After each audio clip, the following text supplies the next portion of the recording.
In the swamp, chomping all day long. Saturday nights in Death Valley, that tiger strong. So we Razorbacks, crowd calling the hogs. Blue Reds battle Wildcats, bringing the dogs.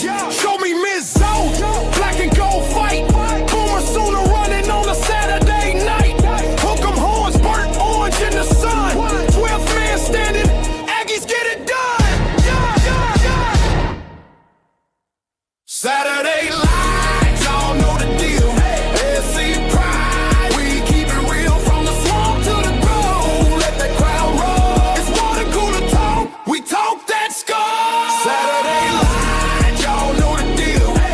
SC pride, we keep it real from the swamp to the grove. Let that crowd roll. It's water cooler talk, we talk that skull.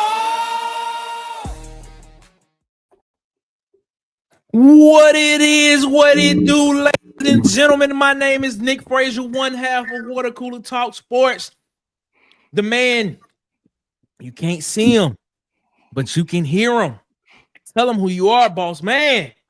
Hey, man, it's your boy, Marcus Fitzpatrick. Let's go. Let's get it. Yes, sir, man. We appreciate y'all so much, man, for rocking with us here around the water cooler, as always, man. And tonight, around the water cooler with us, it is the man, the myth, the legend. They call him DC Wolf. What's going on, DC? How you feeling? What's up? What's up, man? Ready to talk some Auburn football. Ready to talk some Iron Bowl, baby. Let's go. Yes, sir, man. And of course, I got the most interesting man in the world. Everybody's favorite Auburn fan. It is from at its SC season, the other member of Water Cooler Talk Sports. It is Auburn Taz. What's going on, Taz? How you feeling? I'm feeling pretty good, man. Feeling pretty good. You got Mike McKinney in the chat saying he needs his third place trophy, man. So we good. I got you, Mike. I'm gonna set them up, man. We get you your trophy. I am the champion. If that's any indication, Auburn should be winning tomorrow. That's what it is. I don't care what B Sharp comes in here and says, ladies and gentlemen, I won. That's what that is. And that kick and that ball was at the 40-yard line. I'm gonna defend it to this day. Okay. I'm gonna defend it to this day. That's all I'm gonna say. That's all I'm gonna say. I'm gonna defend it to this day. Ladies and gentlemen, man, we appreciate y'all so much, man, for rocking with us as always, man. Before we get into it, please make sure that you follow us on Facebook at the Water Cooler Talk Sport, at the Water Cooler Talk Podcast on Facebook, man. Follow us on Instagram and TikTok at the Water Cooler Talk, as always, man. If you're on Twitter, follow us on Twitter at CoolersPod23. On Twitter, we're trying to grow our Twitter following over there, so please go over there and follow us over there. And of course, subscribe, like, share, hit the notification bell button here on YouTube, so you know when we post more videos and go live, ladies and gentlemen, man. We are trying to hit 900 subs. We are like 3 or 4 away from hitting 900. So please share the content, like the content, subscribe to the channel. I'm trying to tell you, 2026 is the leap year for Water Cooler Talk Sports. We going that way. That's where we going. So we need y'all to come over here and rock with us, man. We appreciate y'all so much, man. Thank y'all so much for rocking with us as always. And of course, y'all know the Iron Bowl is tomorrow. So we will be in the locker room. Come chill with your man in the locker room, Nick Frazier. Alabama at Auburn, the Iron Bowl, the game of all games. Joel Klatt. It's in the same hemisphere, Joel Klatt. I don't know why you keep saying that, Joel Klatt. I hope you hear this, Joel Klatt. Don't ever say nothing. Don't ever say no trash analysis like that again, Joel Klatt. But the Iron Bowl is tomorrow, 6:30 p.m. kickoff. We will be in the locker room at 6:15 to kick this thing off, man. So come chill with us. And then as soon as we over with, man, head on over to Auburn_Addicts TV, the official post-game reaction show with our guy, DC Wolf, the man, the myth, the legend, Marcus Fitzpatrick, the mayor, and everybody's favorite Auburn fan, Auburn Tez, man. We appreciate y'all so much for making that happen with us. And as always, man, support the people that support Water Cooler Talk Sports. Shout out to my guy. That's my quarterback, DJ. Follow him on TikTok, Instagram, and YouTube at Hollywood_media. That's Hollywood EY. And then follow him on Facebook at Hollywood Media with 2 A's, man. Mess with the people that mess with Water Cooler Talk Sports, man. We appreciate y'all so much for doing that for us, man. Let's get to the comments first before we get this thing rocking and rolling, because I know this is gonna be a really, really good show. Because as you can tell from the title and looking at the thumbnail, that this is probably the most important weekend in Auburn history, Auburn football history. I'm just going to say it. Shout out to everybody that's in the chat, man. I got Auburn Dad kicking us off as always. Auburn Dad, what's up, man? War Eagle to you, my guy. Hope you're doing all right. Hope you're doing well, man. Auburn Dad comes in and says, man, we've all heard it. Auburn will have coach by Sunday. And Sumrall is set to talk about things Sunday. Look like we set now. Chicken Little Spawn, huh? And everyone's saying he going to Ole Miss or Florida. Sigh. Okay. It sounds like Auburn Dad might be confident that I think everything that he's hearing about Sumrall and other places could not be real. I don't know. We're going to talk about it in a minute. The Huggy Bearders in the chat. The legend of Sweet Sugarbat Williams, the Rooster Mac. What's going on, my guy? How you feeling, man? Shout out to all of y'all in the chat, man. We appreciate that, man. My guy, Mike McKinney, is in here. What up, Mike? How you feeling, man? How you feeling, man? King Richard is in the chat. What's up, King, man? How you feeling? How you feeling? All right, man. How you feeling? Huggy came in and said, man, happy holidays to one and all. Well, sup, Bammers, for all their lacks and flats and their hot tubs cold. You heard me. Shout out to the Huggy Beard, man. That's my guy, man. He said Marcus helped him out, man. So shout out to Marcus for helping out the Huggy Beard, man, and watching out. That's what I'm talking about, man. King Richard in the chat as well. Appreciate you so much, my guy. He said, Tiz, I need my third place trophy. That's what he said. That's what he said. You, man. He said he needed. That's what's up. That's what's up. What's up, everybody on the platform, on the dais tonight? On the day, is it dais or dais? Which one is it? I don't know. Guess we got to figure it out. I don't know. Shout out to my guy Fresh Boy from B-Ham. He's watching. He said, "Let's get it." I like that, man. I like it. What's up, my guy? What's up?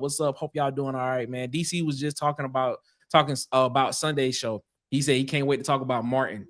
DC. That's what he said. He said he can't wait to talk about the Martin. He said Iron Bowl aside, he can't wait to talk about Martin. That's what he waiting on. Wait to talk about Martin. Hey, yo, when Martin coming on? Hey, what movie was that when Tracy Morgan said that at the end of the movie? What movie was that? I forgot. I remember it was a movie. Did anybody get the Bubba update on Martin? What Bubba? Yeah. Bubba been watching. Bubba is almost done with the first season, or done with the first season. He should be done with it by now. When I talked to him, he said he was like halfway through the first season Wednesday. So Bubba might be done with the first season by now. So that's what's up, man. Good. It's gonna be good. Shout out to our guy, man. Put some respect on our name, Joel Klatt. Thank you so much, Mike. Facts.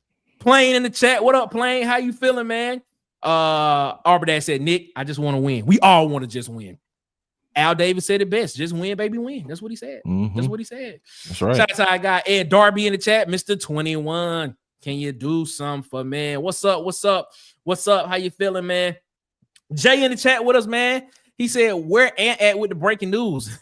He's right behind you. He said, we're Eagle gang. I'm gonna make my announcement before the show is over. No headset tonight.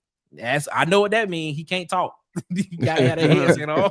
He can't have that phone in his hand. That's the reason why. Pull that thing over, Ant. Pull that thing over, bro. Pull that thing over, man. Go straight to the phone, man. Yeah. Go, Ant. Pull over and give us our news, man. I'm pretty Right, sure it's man. a Love's. I'm pretty sure it's a Love's somewhere nearby. Somewhere, man. It's Truck Love's. stop, You way just keep station. driving. Yeah, way You station, keep exit driving. ramp.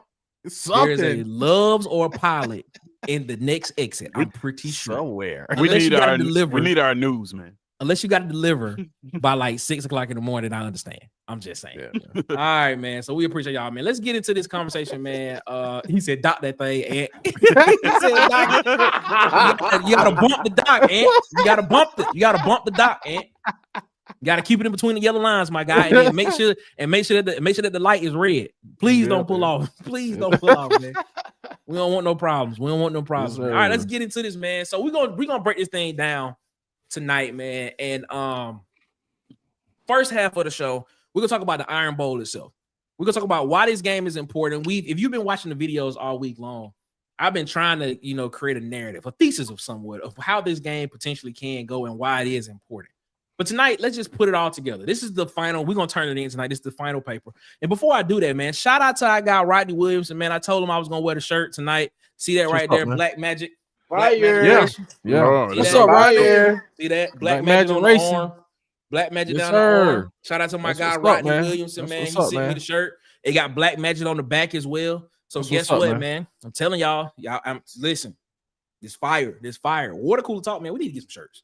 We need to get some shirts. What's up? We can That's put what's out up, for dog. sale. It'd be dope. What's up? But it is what it is, man. Let's get into so this game, man. The most important weekend in Auburn history, man. The most important week. He said, "Man, I'm at home." That's even worse, man. That's even worse. You can talk, then. That's even worse. What you need a headset? What you need a headset for at home, man? That's what it is, man. We at home. Before we get into the coaching talk, y'all done talked them up, ladies and gentlemen. We gonna go ahead and bring them in, man. Ladies and gentlemen, it is Ant for OC. Ant, what's up, man? OC. What's up, Turn up. What What's happening, happened? man? What's up, Ed? Man, first of all, y'all got all these little truck driving jokes, man. I'm at the crib, man. I'm on vacation right now. You feel me?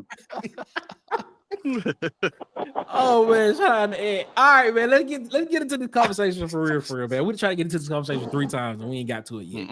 Yeah. Let's make this I thing ain't got, happen. I ain't got no headset, but I mean, if y'all ain't heard, Wait, we ain't got to that yet, Ant. We ain't got to that. That's the second half of the show. That's the second half. what? We talking about the about to game roll right the now. credits. That's what I'm saying. He trying to roll the credits show. already. We about to talk about the game real quick. We're gonna talk about the game for a solid 10-12. And then the last part of the show is all towards coaching search about information that we all have. That's what it is. All right. All right, I'll be back when the information drop. Then. Okay. All right. Ed said he'll come back when the information drop. All right. There's it. Shout out to Ed. All right. Here we go. Let's talk about the game. We got a solid 10-12. We'll push it to 15 if need be. But we're gonna talk about this, man. Let's talk about this game, man. So Iron Bowl is tomorrow, 6:30 kickoff inside Jordan-Hare Stadium, man. Alabama is coming to the Plains to play Auburn. Storylines in this game.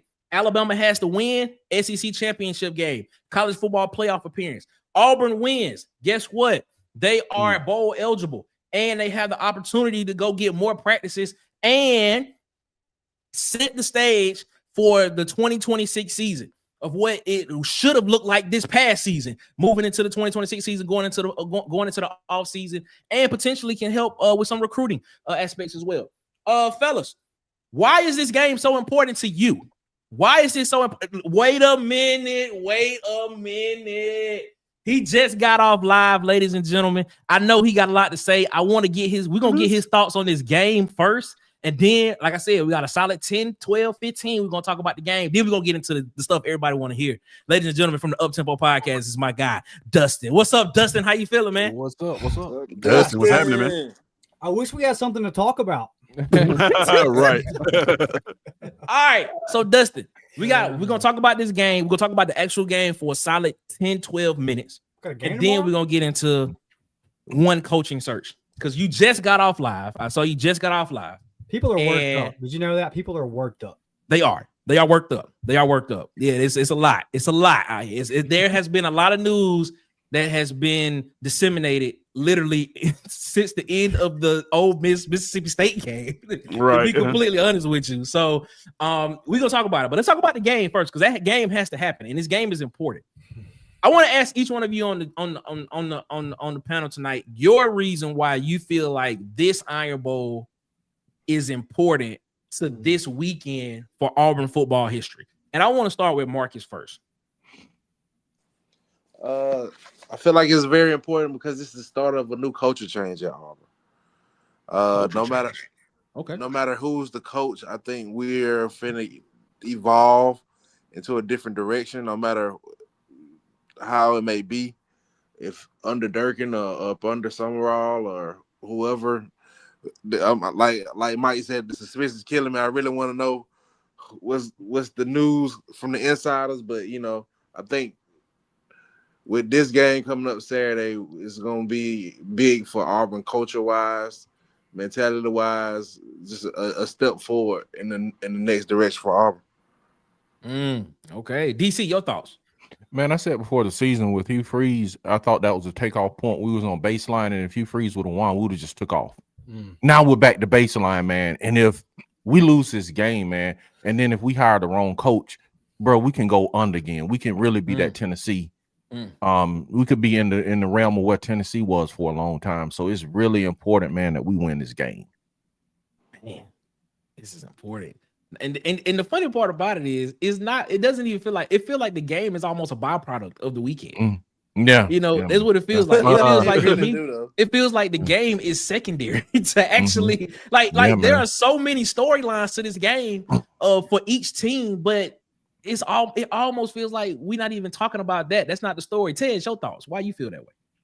I think it's important for us for all the reasons that y'all brought forward. I want to bring up another one. Because it may send the other team in the state into a frenzy. Yeah. Losing to us in this football game may do some actual damage to that program and what they're trying to build over there. You got rumors of Penn State looming. I don't know how true that is, but I guarantee you that'll pick up. That'll pick up some steam and some voices will be heard if they lose this Iron Bowl. So yeah, for that reason, I'm thinking we'll position ourselves better than the other team in the state. I think with a win. Shout out to Benjamin Russell, man. Shout out to Coach Kirk Johnson. I just gotta say this. Shout out to Coach Kirk Johnson and Benjamin Russell. Right now, I know it's just the first half. They up 7-0 against Sumrall. But hey, I'm getting a phone call that actually might be important, fellas. I'll pop right. back one. I got you. Y'all see that right there, man? We working overtime. I'm trying to tell you, we working overtime around here. Dustin will be calling plays next year. He probably will be. Benjamin Russell is up 7-0. Shout out to Kirk Johnson. If you did not see the interview we did with Kirk Johnson early on in the season here on the channel, please go check that out. First year at Benjamin Russell, Kirk Johnson has the opportunity to do something that few coaches in the state of Alabama has done on the high school level. He has the chance to go to 3 back-to-back state championships with a win tonight. And if that happens, he went back-to-back with Montgomery Catholic, won back-to-back state championships with Montgomery Catholic, won last year, moved up to 6A with Benjamin Russell, a team that only won like 2 or 3 games last year. In one season, in high school football, in one season, I don't think y'all heard me in the back. One season has Benjamin Russell on the cusp of a state championship berth and the opportunity to win his 3rd in a row at 2 different schools. Shout out to Kirk Johnson, man. If y'all have not watched that interview, please go check that out. Man, shout out to him, man. If they can win, if they can hold up, that game is actually in Mobile at Sumrall tonight. If y'all get it, I can't. Hey, Ed, if you can, please keep us updated on that game because I am cheering for Kirk Johnson and I want to see that man make. I want to see that man make history because if that happens, I got a feeling a lot of college teams are gonna be interested in him soon, man. Shout out to Karen Parker, man. Shout out to Karen. War Eagle to you, Karen. I hope you're feeling all right tonight, man. I'm sorry. I hope you're feeling all right tonight. Hope all is good, man. Alan Brooks is in the chat. No matter who is the head coach, a lot is about recruiting and retaining. Win goes so far. That is part of it as well, man.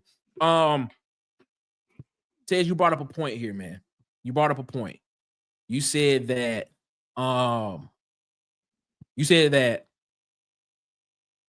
if Auburn wins this game, it could throw the other fan base and potentially the other program into a frenzy. Yeah. Is what you're saying. Yeah.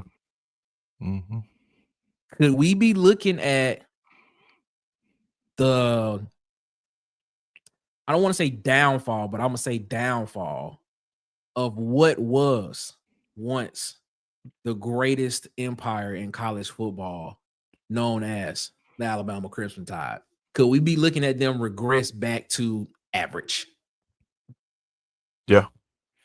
I mean, so music to my ears. We talked about this before, Nick. I probably off the pod, right? We did. That, so I say it here. Like it's been going that direction for the last 3, 4, maybe 5 years. I call it the boiling frog theory. And I think that's still true. And that is, if you take a pot of water and you boil it hot and you throw a frog in it, that frog will just jump straight out. Oh my God. I'm sorry. I didn't mean to cut you off, but we just got a major injury report. Major injury report. Is that Marcel Reed? Marcel Reed just, I don't know if he broke his ankle or if he's just got a sprain, but it doesn't. Oh my God. That don't look good. That is not good. That does not look good. And it's still in the first quarter. Still in the first quarter. Yeah. So are they gonna do them like Florida State if he can't play? Man, DC, why you say the words out my mouth? That's a great question, though. That is a great question. Y'all out of the playoffs. Texas A&M out of the playoffs. Yeah, that's a great question, but he's walking. It's more teams to pick from now, Ted. So there's no excuse to keep them out. He's walking off. He's walking off the field. Yeah, he's walking off the field. Yeah, he light jog. He look like he might be healthy.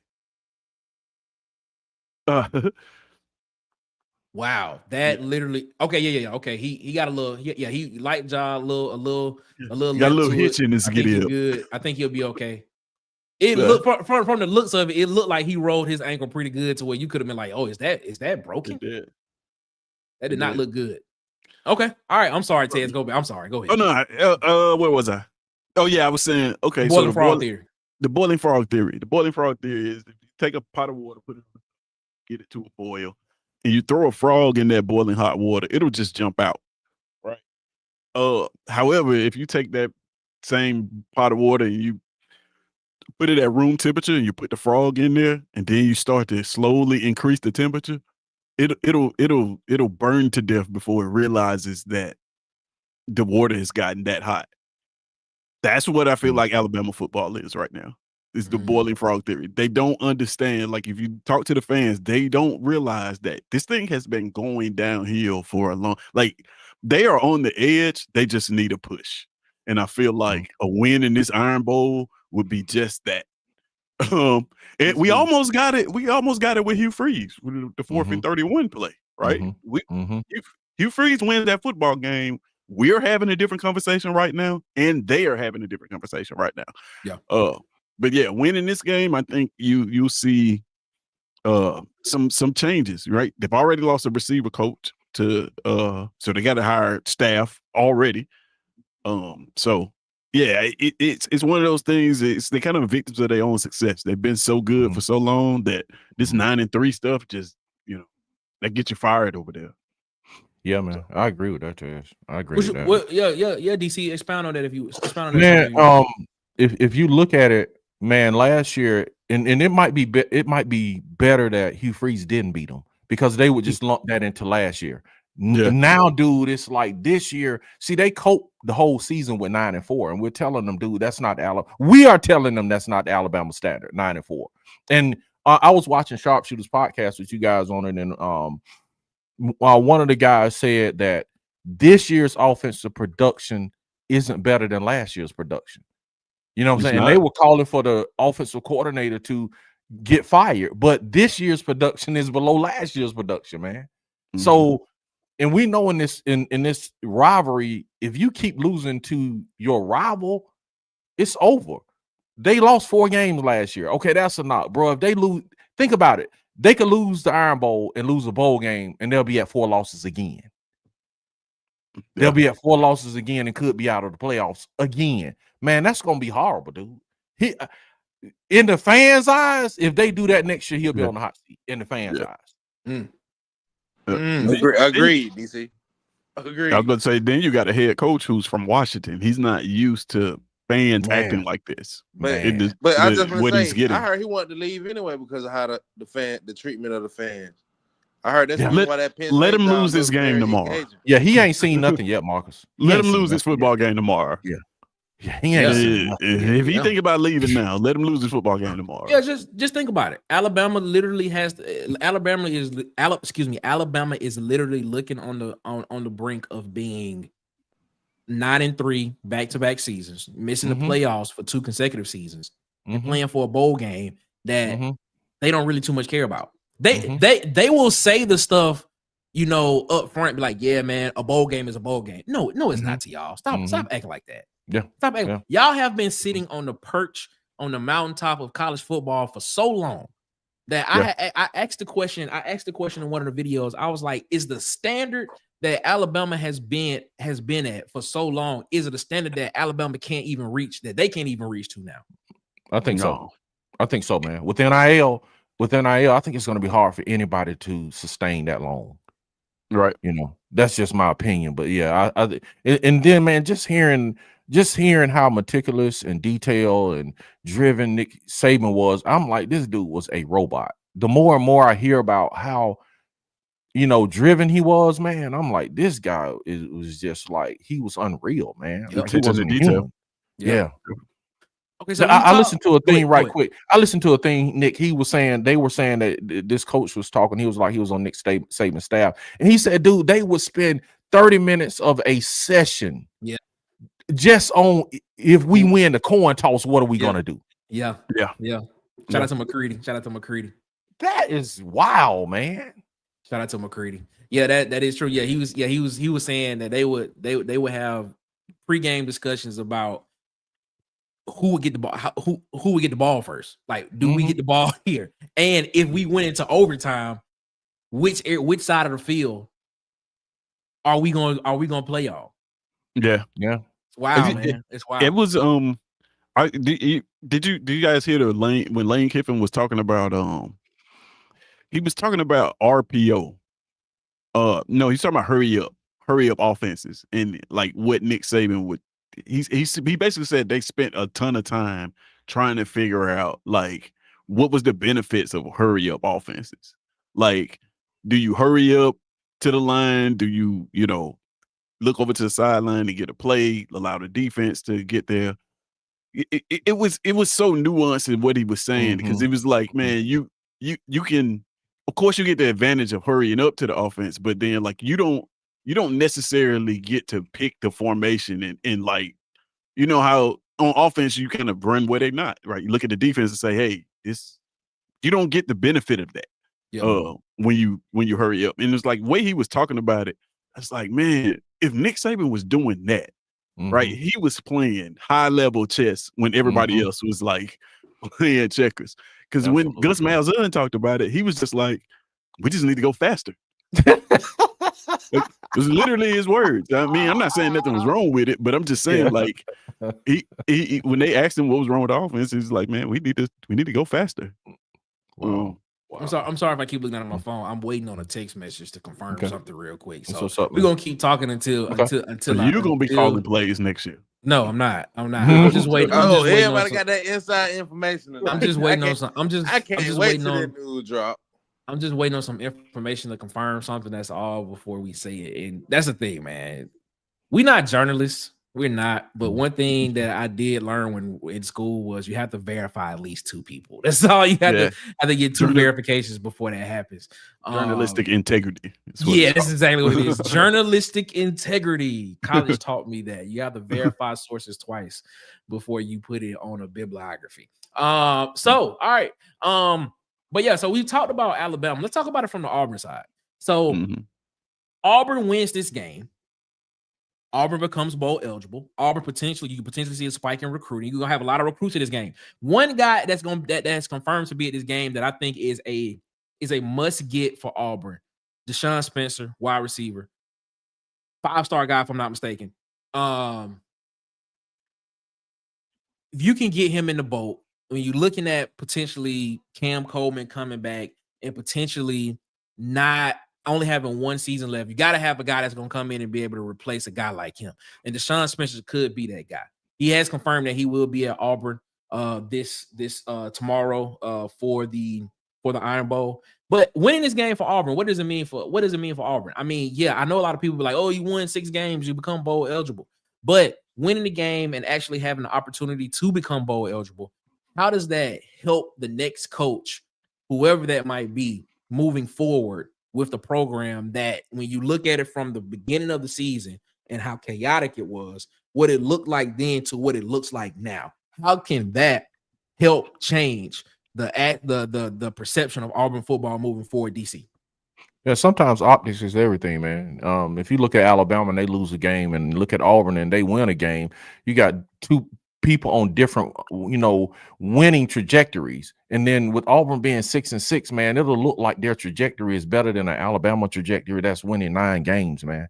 So if they win this game and then open up a bowl game, it's going to make the optics look even better for the players, because they're going to look at it and say, man, yeah, we can do it. So that might retain some players, you know what I'm saying? That might retain some coaches. So looking at the program as a whole, if they win this game, man, just how it looks, the optics, everything looks better. It looks like Auburn is going somewhere, especially if you win the game and then retain the coaches also, man. So you got something to sell in the future. You got something to sell to recruits. You got something to recruit. You can look at the recruits and say, see, we told you, man, we're this close away. We just need you.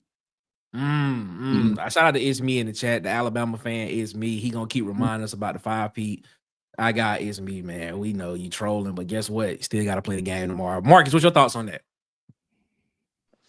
At first I was like, I kind of felt indifferent, but then I kind of agree with DC at the hearing what he said. But also I would say, to me, man, tomorrow is just for us as a fan base more so than anything, man. We this has been a letdown season for expectation wise for us, and if we win tomorrow, it's something, to really be proud about. I'm not saying live to beat Bama, but in a season where you have a down year like this, beating your rivals is something you can look forward to at a situation at some point.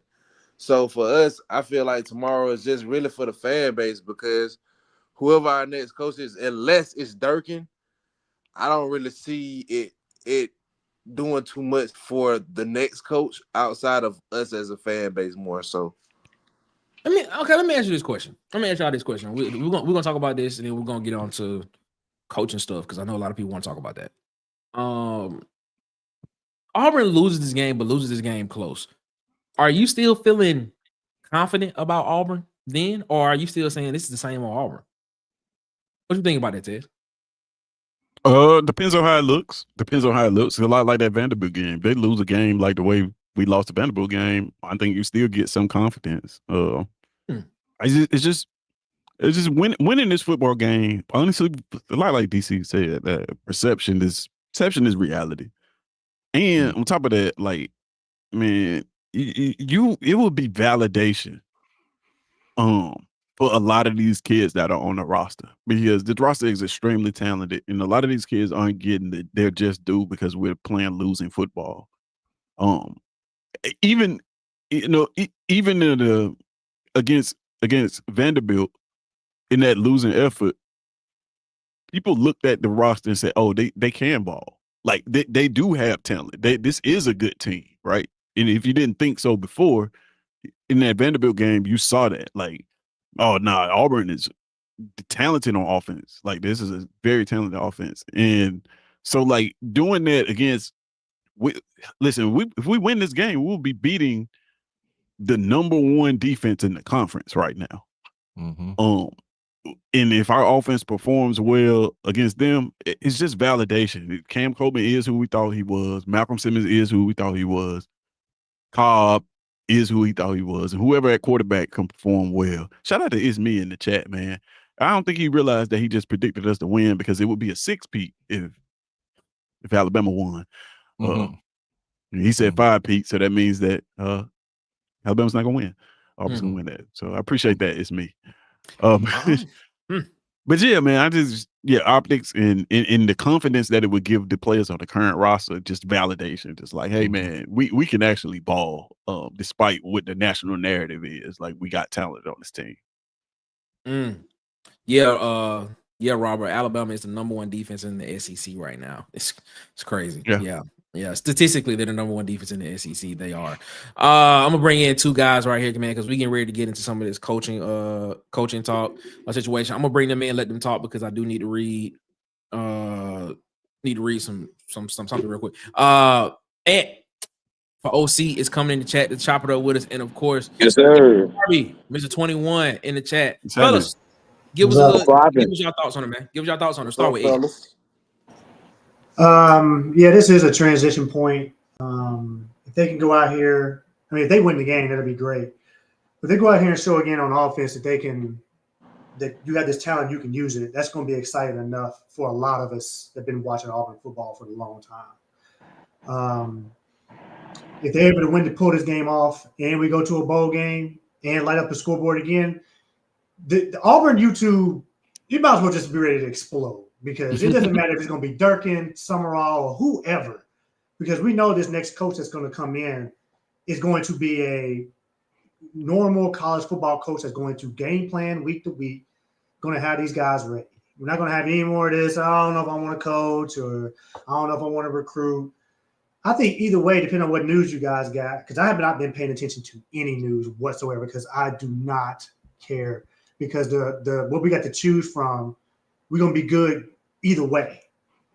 So that's what I'm looking forward to. But yes, this is a transition year.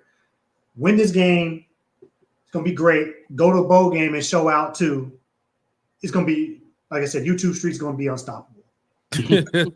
Content for days. That's what I'm talking about. about. I don't know how we're going to make it until next August, dog. Like, for real. Like,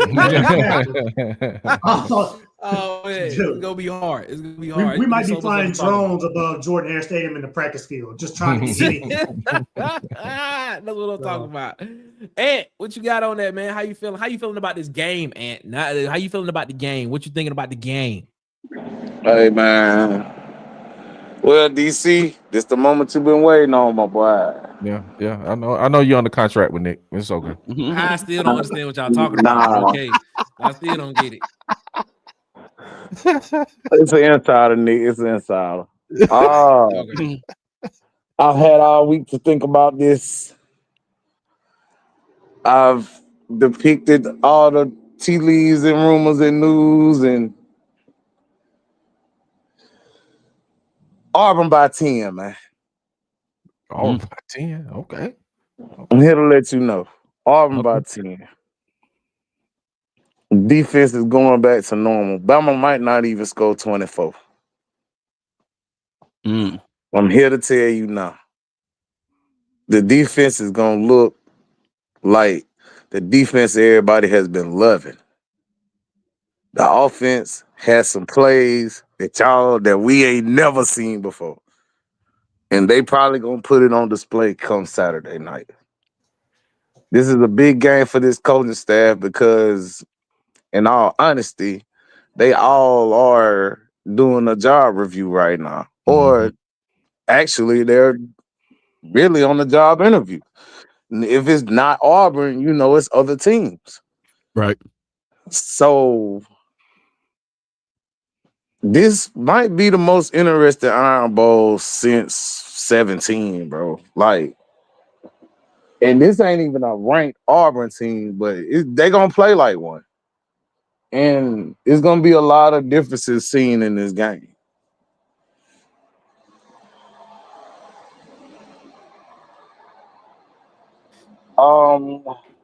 As far as everything else goes, I'm gonna let y'all know. I don't know what Nick has been getting texts on, but as far as the coaching goes, I'm gonna tell y'all when everybody else get their point on the game.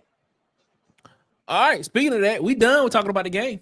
That's it. Yeah, that was it. I told you we were gonna do a solid 10-12. We actually went 17. But yeah, let's get into it, man. Before we get into it, let's take a little pause right here, man. Just so y'all know, man, what a cooler talk. We're gonna be in the locker room tomorrow, man, for the Iron Bowl, Alabama at Auburn, man. Make sure you come over there and join with us. as well when we get this thing rocking and rolling. And as soon as we're done over in the locker room, head on over to Auburn Addicts TV for the official post-game reaction show, Tiger Vent, with the man, the myth, the legend, DC Wolf. Oh my God, it is the mayor, Johnny Ford. Let me stop. Okay. Okay. Marcus Fitzpatrick, the mayor, man. That's what it is. Marcus Fitzpatrick, the mayor. And of course, Auburn Tens, man, from its SEC season, man. Shout out to him. Also, man, make sure you support the people that support Water Cooler Talk Sports, man. Shout out to our guy DJ, man. They want support of Water Cooler Talk Sports. Follow him on TikTok, Instagram, and YouTube at Hollywood_media. That's Hollywood EY. Follow him on Facebook at Hollywood Media with 2 A's. Mess with the people that mess with Water Cooler Talk Sports, man. We appreciate y'all so much for rocking with us, man. Let's go ahead. Let's get into it, man. Everybody wants to know what is going to happen with the coaching search. Lane Kiffin today reported from Florida that Florida is moving on from Lane Kiffin. And the reason why we're saying is because this impacts a lot of things when it comes to this coaching carousel. You had Clark Lee sign an extension at Vanderbilt, so he's off the table. You had you had Eli Drinkwitz sign an extension. I think it's like his second extension in like 6 months at Missouri, and he is locked in at Missouri. And now all reports confirming that Florida has now moved on from one Lane Kiffin as their potential head coach, which now opens the door for where does the guy that is the leading candidate in this whole thing for Auburn stand? Because there is a report out there that a sizable contract was introduced to one John Sumrall that would pay him a lot of money. About a good 7.5 to 10. Yeah, it's a lot. It's closer to that 10 than that 7.5. To go be the head coach at Florida. But still want to see what happens with Lane Kiffin, because apparently there's a decision that has to be made with him that he's making either tonight or tomorrow. So how does this impact Auburn? Well, if you've been reading the tea leaves from all of the Auburn insider guys, you know, the Auburn Sports and the War Reporters and the On Threes and the 247s, one John Sumrall has been the guy in the wheelhouse, the leader in the wheelhouse for Auburn's football coaching job. But now there seems to be a wrench at the 23rd and a half hour in that whole situation. And now there is a lot of information and a lot of people who are panicking about who will be Auburn's next coach. All right, Ant, this is where you shine, my guy. We've been waiting on this since when, DC? Sunday. We've been waiting on this since Sunday. Man, look. You got insider Ant, ladies and gentlemen. Man, look. I don't got too much of a time frame, but I'm gonna go ahead and tell y'all something that I know. It's two things that's gonna affect the hiring of DJ Durkin and the mystery coach who nobody knows, but seems like it's somebody from the ACC. I'm gonna put it like that. Like you said, Nick, if you've been reading tea leaves this week, there has been family death threats and all against one coach in the ACC. I'm gonna let y'all go look that up and see who it is. At the end of the day, Florida might have their next head coach by what you just read, and I've heard there's a lot of interest from his side on going to Florida. My other choice was Golish, but reading tea leaves, he's going to Arkansas. They offer him a nice contract. Hasn't been confirmed yet, but all signs lead to Golish being the next head coach at Arkansas. Now, I heard there was another G5 candidate in the process Memphis head coach Satterfield. Ryan Silverfield. Silverfield, yeah. I heard he was in the running too. They talked to him too. But I don't know how close the talks have been for real on that. But Sumrall probably ain't gonna be the guy. I'm just gonna go ahead and say that. I'm about a good 84% sure of that one. And Saturday, well, when you wake up Sunday morning to an Auburn press conference, you might hear the name of DJ Durkin as the new Auburn head coach, depending on what happens Saturday night. Now, the good thing and the reason why DJ has been closer than people think is because you have a nice retention of players, which is, when I say a nice retention, which is basically everybody. You have recruits that are not even on the list that actually want DJ to be the head coach and will come play for him. And you also might have a ex-Auburn grad come be the DC for his defense, which everybody knows you about can't go wrong with that. I don't know if it'll be T-Rob, T-Will, but it's going to be one of them. Let me see what else. Now, you have the ACC coach, which inquired about the job. It's been in secret talks and, was a name nobody never mentioned. But if you have Durkin go back to DC, which I think he probably would want to, that's the side he loves. He loves coaching them boys. He loves the whole team, but defense is his heart. So if you want my opinion, I think we will have an ACC head coach that has a nice offensive setup, and Durkin will go back to DC and become the highest paid assistant / coordinator in college football. Fellas, from what you just heard, y'all thoughts on that? I'm gonna start with Marcus first, because Marcus said he was excited to hear this. Let me hear what Marcus got to say. It kind of messes up to what I kind of thought was coming down the pipeline. I'm really finna go Google and see who this ACC coach is that getting death threats. Because I need to know what our future look like, man. Because maybe,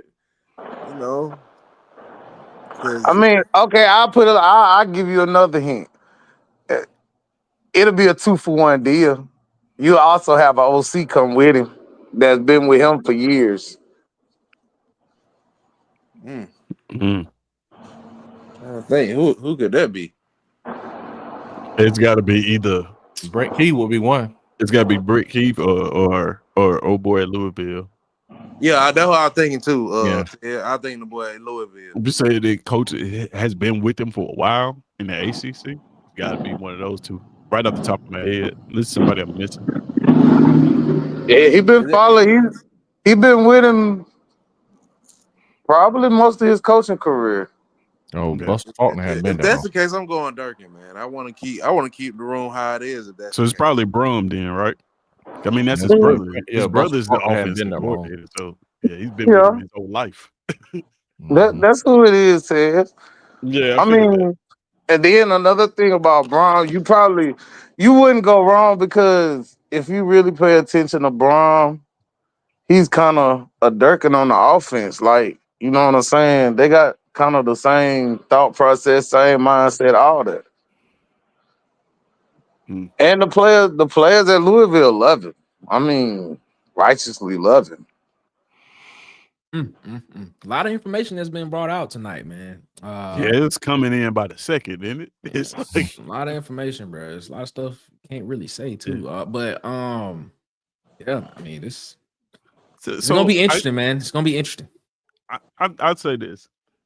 I think that college football inadvertently fixed not only the transfer portal but the coaching leaving problem by extending the season. Then you got early signing day is next week. So and then that spring portal being shortened, you really it's not a good time to leave your school, right? This is one of the reasons why I always thought that Lane Kiffin was staying. I just think I think he's comfortable at Ole Miss, one, but I think like to leave right now in your season while you got a playoff run going on, you have to make either two choices. Either you can leave after that playoff run or you can leave before that playoff run. I don't think you want to leave after the playoff run. You want to try to win football games, especially at Ole Miss when you got just as good a chance as anybody else in the playoffs. And then if you leave before that playoff run, like nobody's gonna touch you again, right? Wherever you going, you better win because you had in 3 years if you're looking for another job. Like and Lane's been through that already, and I think that one thing is going on at a lot of these places that are looking for coaches.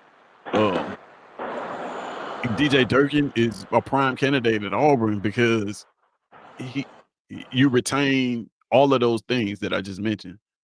And I just think that's where we are right now with this time period. You almost, if you're going to fire a coach, you almost have to take the Penn State route. During the season, early in the year, and then they give you time enough to vet candidates and then make a hire. Like right now, they're sitting in the position to hire anybody they want, and then they haven't. Or you take a better example would be Virginia Tech, right? You fire a coach early, you get Virginia Tech. They were able to secure James Franklin before any of this hoopla started, right? So, like, I think that just the way that the rules have changed, and I don't think they did it on purpose because I don't think these people are that smart. But I just think that they sometimes you can accidentally fix a bad situation, and I just think that is what happened with that situation. They just kind of accidentally fix all of the transfer portal woes because even from a kid standpoint, you got to think. You got early signing day in December, and then in January you got this shortened spring portal. And on top of that, you cannot enter the portal until you can enter the portal, but you cannot sign with a team until what? After the coach has been hired? Is when you can actually do that? Yeah, so the rule now is once the coach is hired, it's a 5-day waiting period before you can actually enter the transfer portal. Yeah, so like, man, it is. I think it's being billed as this whole, like, up until this point right now, we've been just kind of waiting for this to happen. Like it's just gonna be this mass coaches leaving, players leaving, and everything in college football is just gonna explode after the season. I don't think you're gonna get any of that. I think a lot of you see it. Clark Lee's staying where he's at. You know what I mean? Like Drinkwood staying where he's at. Like these coaches are like it's no benefit to leaving anymore because you got this portal, you got this NIL. Yeah, you can compete. You know, as long as Vanderbilt is good, coaches are gonna stay where they at. Let me say this about Lane. This is the last thing I'm gonna say. I gotta run. So people that haven't been paying attention, Lane will be $100 million coach in the SEC. LSU?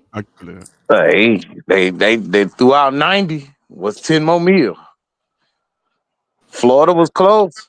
I can't disagree with you on that one. I think LSU don't up the money for real. Nah, that would be a shock. To me, that would be a shock for him to go to LSU because he's got a house in Florida. He loves Florida. And Spurrier was his guy. That's who he that was his favorite coach. You know what I'm saying? To model himself after. So that's why I've really been on him going to Florida because that was in a way, that's kind of like his dream place to go to. And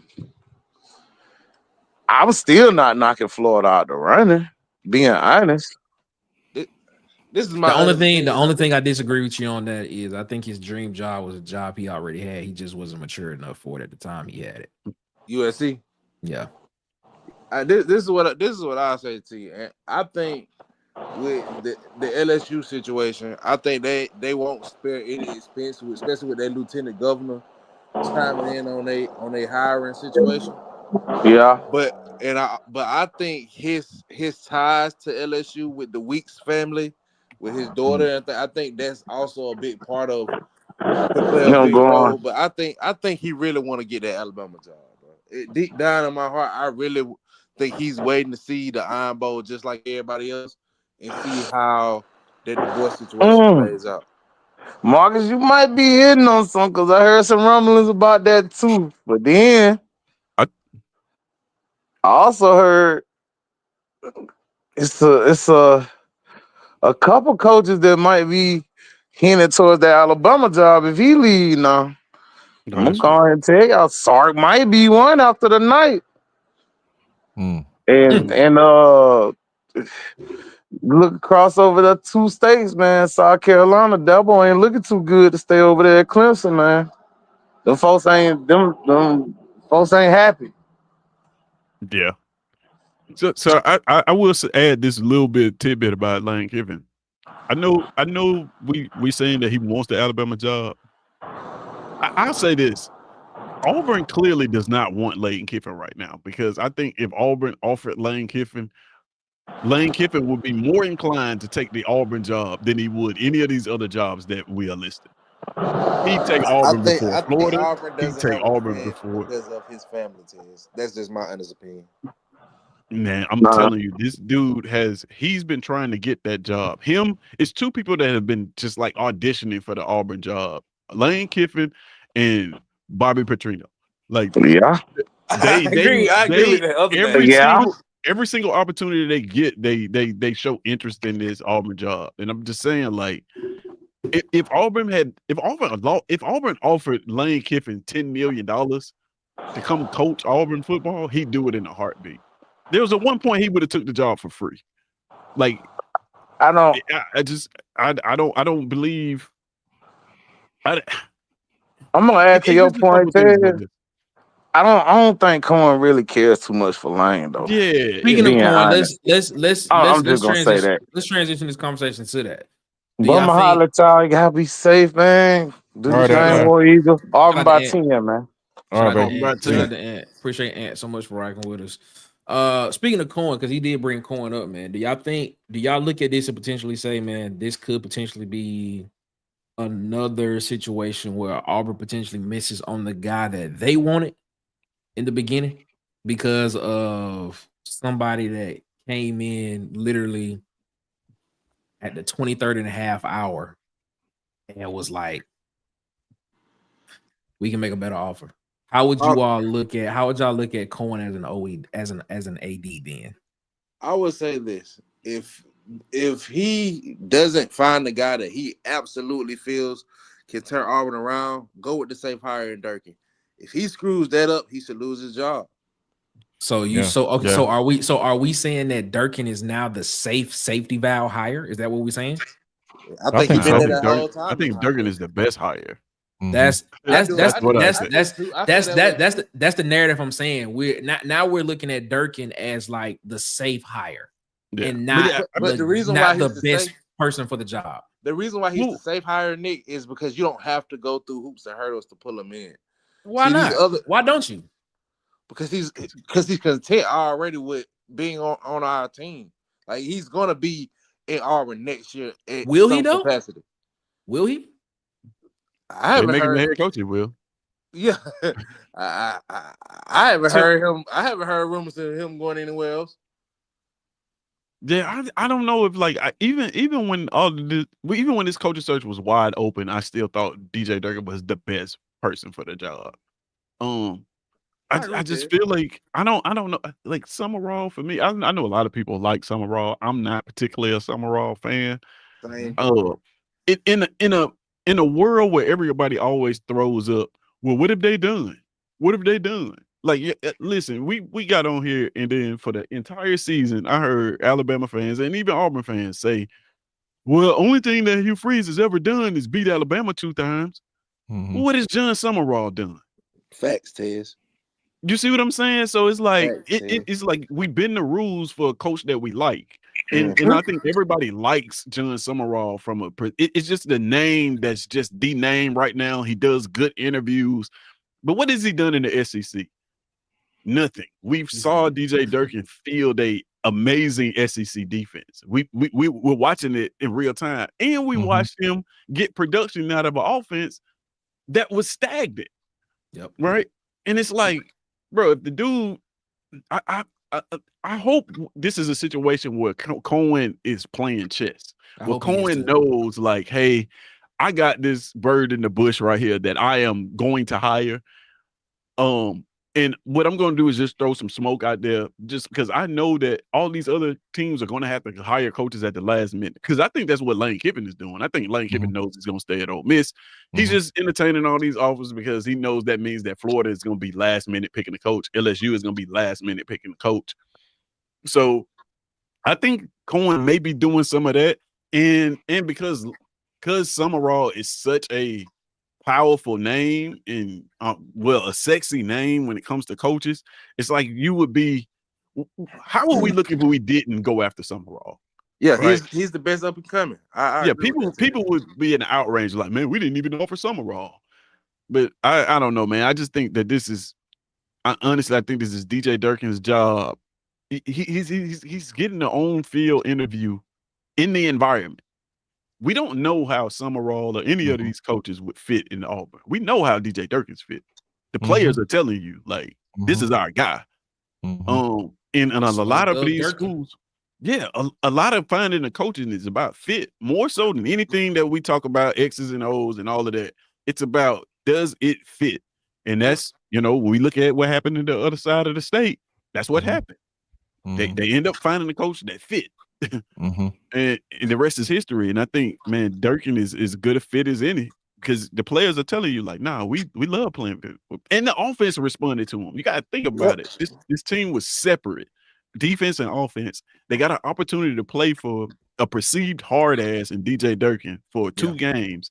And they all spoke out like, man, we love playing for this guy. And you saw the results on the field. It'd be a shame for him to go somewhere else and have success.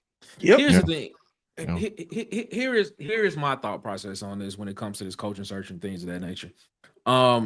If the guy you don't plan on hiring is head and shoulders better than the guy that you have at interim, why are you hiring him? And the guy that was that guy is at Virginia Tech now. Right. Yeah, I hold just being completely 100%. I hold 100%. That guy's at Virginia Tech. Yep. Right. So why would we? I make this case like, and sometimes when I be making my argument, sometimes I'll be picking my words wrong. But I made this case earlier in the year when noise started happening that Auburn needed to go out and go get a big name coach. Words matter. Shout out to DC. And this is what I meant by that. I meant by, like, because we have heard about John Sumrall's name every single coaching carousel season. His name is always one of the names that first comes up. John Sumrall. But what do we notice about John Sumrall? He never gets hired. He made in my opinion, I think he made a lateral move from Troy to Tulane. People can say, well, the American's better than the Sun Belt. People would say that the American's better than the Sun Belt. Some people mean like they even footing. To me, it looks like a lateral move. And if it was a move, it's probably just a step above than what it was. Because if you look at Troy played Clemson this year and took them to the wire. But it depends on how you view Clemson in that situation. But the guy, if the guy that you're not going to hire, and a lot of people are like, man, we never get Marcus Freeman. It's like, why are you thinking Marcus Freeman? Because Marcus Freeman is head and shoulders above one of those coaches that you go get. That's the kind of coach that I'm talking about. I never said it had to be him. It has to be a guy like him. And guess what? There was a guy in the coaching carousel that was there. Yeah, took a team to a playoff. He was literally a possession away from going for playing for a national championship game. And then all of a sudden he's fired. He's open. He's open game. Right. But we don't take advantage of it because we're talking about John Sumrall. And it's no slight at John Sumrall. I always say, and it's no slight, I'm pretty sure he's a really good coach. Everywhere he's been, he's fielded teams that have played for conference championships in the Sun Belt, and I think he's about to play for one in the American next weekend, if I'm not mistaken. So he's shown that. But everybody also says, look, man, everybody says the SEC. This is the toughest conference in college football. It's different. Look at what Billy Napier went through. You look at what Brian Harsin went through. You just saw what Hugh Freeze went through coming back to the SEC. Go take a Oregon State or go take a TCU. Go see what you can do there first. Go take one of those type of jobs first and see if you can do it at that particular level in a Power 4 conference. And then let's move up to one of these schools that's actually looking to change their perspective and their trajectory. That's just all I've been saying. Mm-hmm. But yeah, man, it's interesting. It's going to be these next 72 hours are going to be very interesting. There's going to be a lot of information come out your way. So I tell you this, man, please vet your information where it comes from. That's all I'm going to say. Like I say, make sure if it sounds like BS, more than likely it's probably BS. but please vet the information where it comes from, because it's going to be a lot of people telling you a lot of different things that can make you just wonder. Like, it's almost like sometimes the answers are right in front of you. I tell you what you can do. But the answer you can tune in to Water Cooler That's my Talk point. Sports. My point. That's my point, Marcus. The answers are right. The answer is, and the thing about it, Nick, it goes hand in hand with what you and Tez was saying. I don't want the answer to be right in front of us, and we all think we need a splash higher, and we let the answer walk out. Yeah. But if you think about it, man, if you really think about it logically, it really doesn't make a lot of sense. You have a James Franklin that's done it in two of the toughest conferences in America. The Big Ten and the SEC. He's proven that he can be a winner in both conferences. You let him walk. You got DJ Durkin and you got Knicks who are doing it in the toughest conference in America. They're doing it in the conference you want them to win in. So those are three coaches you're looking at that have proven SEC pedigree, and you just like, oh no, we'll just go with the G5. And again, I'm not hating on another man's success, but I'm just saying logically, from a hiring standpoint, it's just kind of scratch your head. Like, okay, we'll pass on three people that we know, especially if DJ Durkin and Knicks win the Iron Bowl, then they will have a proven at least 3-game track record of doing it right before your eyes in the SEC. Mm-hmm. And then you pass on a James Franklin, and it's just like, no, we'll just go try someone who has never done it on this level and just, give them a shot, which is great for him and his family. Right. But it's just not logical. It just doesn't seem logical to me, man. This is a good comment by Robert Smith. This is a good comment. He said Eric Morris is better than half all the P4 coaches. The guy at North Texas. Well, he's now the new Oklahoma State head football coach. Right. And see, like when you look at that, like he didn't go to a school that is somewhere that the perception of you're trying to get to the college football playoff every year. You're trying to win 8-9 games a season. Let's see him go prove that they're Oklahoma State and potentially put Oklahoma State in the conversation to be the Big 12 representative in the college football playoff. If he does that a couple of years, okay, now you're looking at Eric Morris as one of the at potentially when the coaching job opens for, I don't know, name a school, USC or one of those type of schools open up. One of these brand schools that a lot of these networks want to make sure get a lot of publicity. Now he's one of those hot name coaches that you can put in and potentially be like, all right, this guy, we've seen him do it at this school. Now let's see it. Now let's give him more resources, a school with more resources, and see if he can do it again. That's really what it is. So I say this, man. Some of us, it's Auburn fans, we hypocrites. Mm-hmm. I gotta say it. I've said this before. If you supported the hire, and I heard this a lot, we should have hired Cadillac. The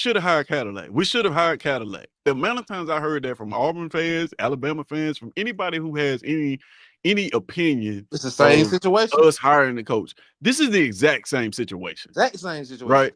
And for us to look at DJ Durkin and say, oh, well, he hadn't done anything, it's like, wait, we was ready to hire Cadillac. No, all he had done was be a position coach and won what 2 games. But Ted, what I On the would say Plains? is what I would also say is we will be, as a fan base, we'll be more patient with Durkin. If we go out and we hire a coach that Cohen said that's going to immediately turn the program around, we're going to be looking for that success instantly, and we're gonna keep going through withdrawals. Like, oh man, here it go again. Get Cohen like we did with Hugh. Every time it looked bad with Durkin, we see the potential of our team. We're gonna like, all right, even if we lose a game, we're like, all right, we're gonna hey, we still growing. We still, you know what I'm saying? Because we know that Durkin has potential with this team. Yeah. For me, hiring John Sumrall would be like hiring Hugh Freeze. Yep. Coming from a group of 5 school where he had success. I mean, I know he did it in the SEC. I give you guys that. But coming from a group of 5 school where he had success and he got to the SEC under these circumstances and he couldn't win. Right? That's how I look at this. And it just seems like the obvious answer is the guy who's in the saddle right now who's actually doing it. It just makes perfect sense to me. That's who I would choose. I wouldn't even, honestly, I ain't gonna I'm just be frank with you. Because I know that Cohen has had a pulse on the team and everything that has gone on with Hugh Freeze's ineptitude. He knows how the players receive Durkin. He gave the man a ton of money to be a defensive coordinator at Auburn. So he knows what he means to this football team. I probably would have gave him the job already. But see, this is the thing though. If I'm Cohen and DJ Durkin was my man, I wouldn't give him the job till after the season because I want this team to like really think they're fighting for his job. So I wouldn't give him. I wouldn't give him the job. I'll just be like, well, I really don't know. You know what I'm saying? It depends on how y'all do, and that man, they like playing just like I think it was what was the coach? It might have been Kenny Dillingham of Arizona State with the guys doing all this crazy stuff to get the college football game, and they got it free anyway. When they opted in. Yeah. He had them playing for this game that they're gonna get free anyway. Right, that's what it was. Yeah. So now, that's what if I'm Cohen, that's what I do. I wouldn't name him till after the season, man. I make the team play for him to get the job. You brought up a name in one Kenny Dillingham. Now, I will say this. I like Kenny Dillingham now. All that stuff I just said. I mean, he fits all of the things that we just said. A coach that has been where you're trying to go. A coach that has basically had a team that's been in the conversation. He's given up play calling. He is going to be the CEO type coach. Yep. Now there has not been there's not been any noise about a contract extension for Kenny Dillingham. He signed one in 2000 in last season. Literally, he signed one like on I believe it was like the 30th or the 31st of 2024. He signed like a 5-year extension or something like that. But there has not been anything as of late that would make you say that Arizona State is looking to optically make people be like, yeah, we're Kenny Dillingham and Arizona State is locked in. Oh, right. He did sign an extension last year at the end of 2024, but I will say this. Drinkaway signed 2 in 6 months. So we'll do that. And Missouri basically told y'all, look, this is the guy we want as coach. We haven't seen that from Arizona State yet. Is there a world where Kenny Dillingham could be the mystery coach that a lot of people are talking about? We did hear his name early. We know that he did interview or had a Zoom meeting with John Cohen. Could his name end up being back in the fold as a guy that we look at? And if that did happen, would that change your perception and your perspective on hiring DJ Durkin as the head coach?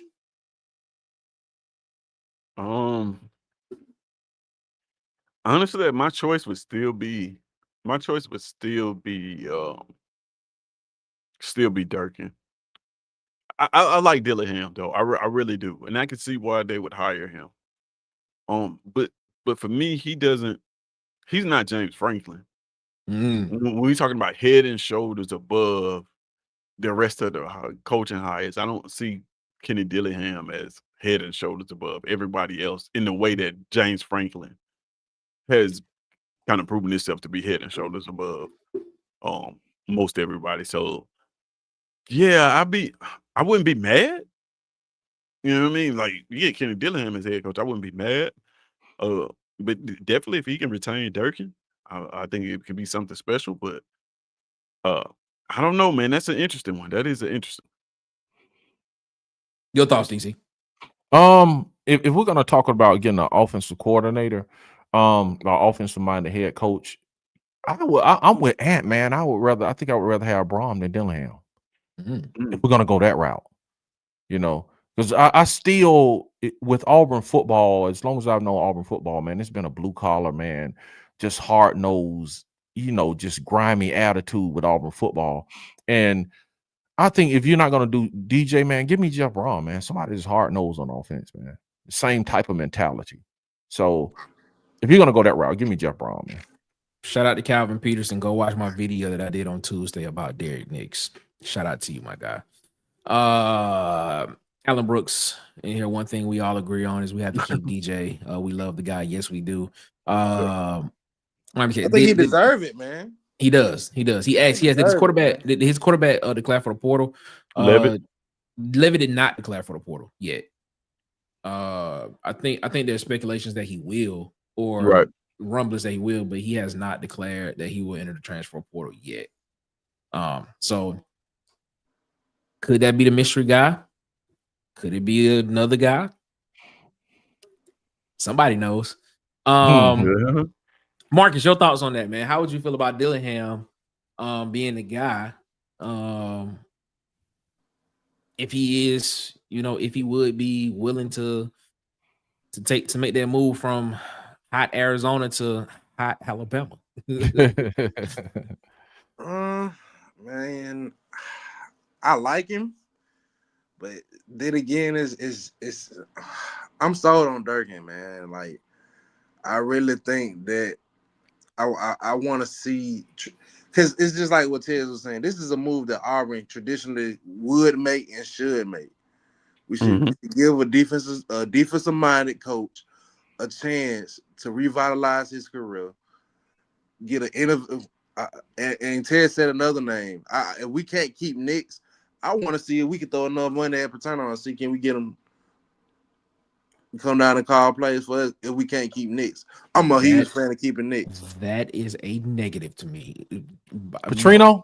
No. You say no to Petrino? Yes. No. I say yes to Petrino. He had the number one offense in the SEC. In Arkansas, man. I'm good on Petrino. He's got the worst defense in the SEC. Yeah, so you pair but you pair that with the one of the top defenses in the SEC, man. You cook it with hot fish grease then. Yeah, that's what I'm saying. Which is also ironic because T. Will is high on a lot of people's lists.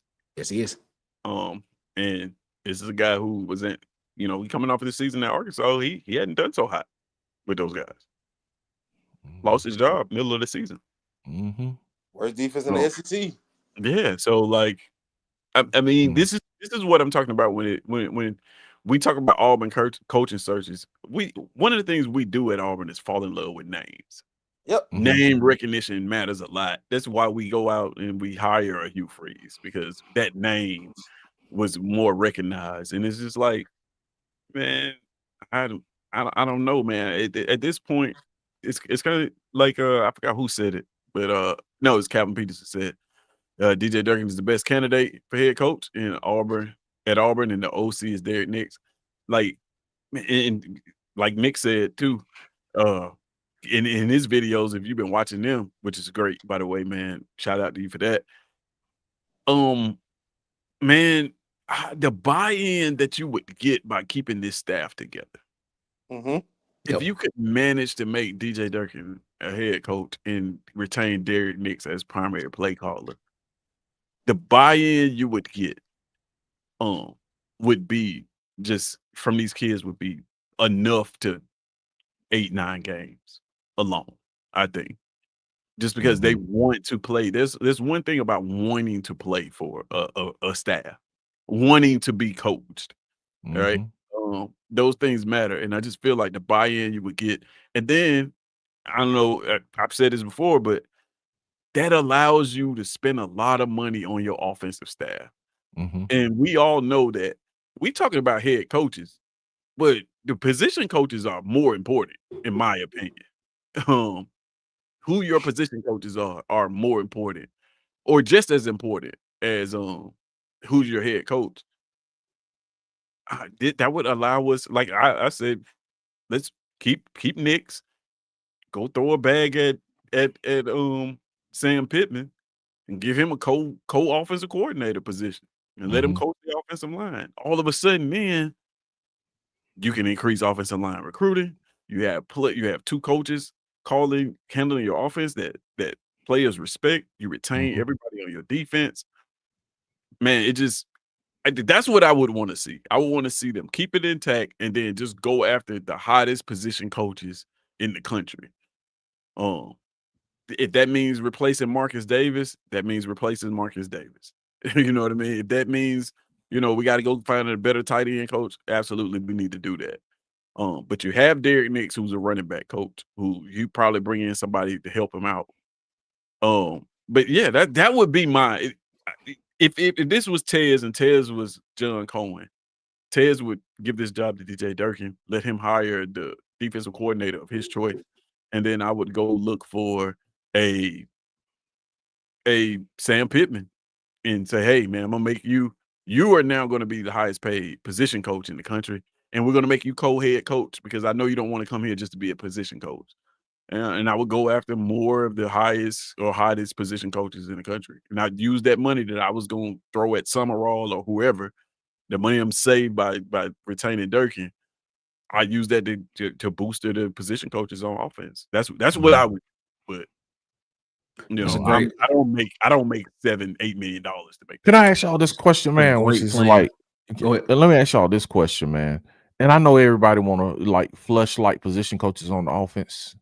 But is that a function of what the head coach was doing? Because think about it, the same offensive line coach that looked horrible is the same offensive line coach that the offense put up 38 on Vanderbilt. Okay, yeah, and you then, you know what I'm saying? I mean, it's like it's not like when Derek Nix took, and I'm not advocating, so y'all don't throw tomatoes at me because I'm not advocating for anybody to be retained. I'm just asking a question. It's like Derek Nix is not, it's like when he took over, he didn't get rid of the offensive coordinator. I mean, offensive line coach or the wide receiver coach or the tight end coach. But it's like they are working together in tandem, putting up these points, especially if they put them up on Alabama, then you would know it's like maybe the offensive line coach ain't as bad as we thought he was. No, you're looking at it from a totality standpoint. The offensive line still got problems. Let's just be they're not as bad as they don't look as bad as they did. But the problem goes back to what Tez. I'm sorry to cut you off, but that goes back to what Tez was alluding to a long time ago. You don't become an All-American tackle and just lose technique. It has to be something going on mentally, and that came from a lot of the rumors that we heard. He's not in the game. The coach was not in the game plan through the week. A lot of people don't. When you see that, a lot of people don't want to play for a certain coach, and you get discouraged playing for a certain coach. Then when that coach gets out the way, that morale changes. Even though you have some deficiencies, you're playing more with heart. You're trying more. Those mental lapses don't look as bad when you're going full speed. And that's all. To me, that's what Tez was alluding to when he was like, "Why does it look this bad when you're a 4-year starter that came from a situation where you wasn't giving up sacks?" Right. Yeah, I look at it from the perspective of, you look at a guy that has shown that he's competent in play calling and sequencing and knowing what it is. Basically, the guy that was working with the offense throughout the week is the one that's calling the plays. But he also knows exactly how to hide the deficiencies of the offense as well, which is what I believe it is. Which is why you see a lot more of them trying to get the ball out as quick as they can. That's why you see them doing things that just look almost foreign to us, but probably more than likely they've been practicing this all season long. You know, Right. I mean, at practice all season long. They've been practicing this. Now they just got a guy that was working them throughout the week, and he's the one that sees it. He's calling the plays, and now he can actually be able to adjust on the fly and do what's best to help the team win at that time, instead of having a middleman, Right. as Mark just alluded to, that wasn't there, and now he's just calling stuff, thinking stuff is just gonna work.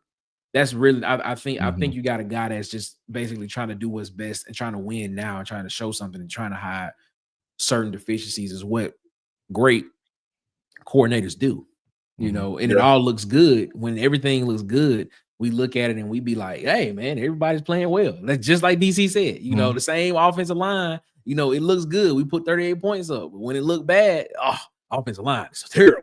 Yeah, they still bad. I mean, not saying that they bad, but you know, you able to hide deficiencies when you have a guy that's in there that's doing that. So I don't know. That's just that's an interesting. But I understand what you're saying though, DC. That is very. It's just a question, man. You know what I'm saying? I would love to have Sam Pittman as the offensive line. Don't get me wrong. I would love to have that. Would be awesome. You know, it's just a question. That's it. Let me ask you this though, like. We got it is widely publicized that we got 6 first-round grade, not first round, 6 NFL grades on our offensive line. So 6 players are NFL players on our offensive line.